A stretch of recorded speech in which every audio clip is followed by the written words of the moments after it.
شیطان تمہیں تنگ دستی کا خوف دلاتا اور بے حیائی کے کام کرنے کو کہتا ہے، اور اللہ تم سے اپنی بخشش اور رحمت کا وعدہ کرتا ہے، اور اللہ کشائش والا ہے، سب کچھ جاننے والا ہے۔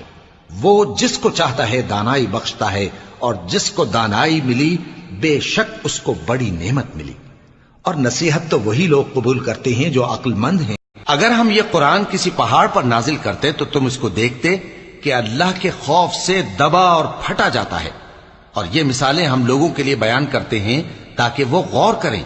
وہی اللہ ہے جس کے سوا کوئی معبود نہیں، پوشیدہ اور ظاہر کا جاننے والا، وہ بڑا مہربان ہے، نہایت رحم والا ہے۔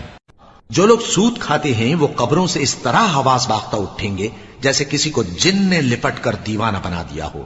یہ اس لیے کہ وہ کہتے ہیں کہ سودا بیچنا بھی تو نفع کے لحاظ سے ویسا ہی ہے جیسے سود لینا، حالانکہ سودے کو اللہ نے حلال کیا ہے اور سود کو حرام۔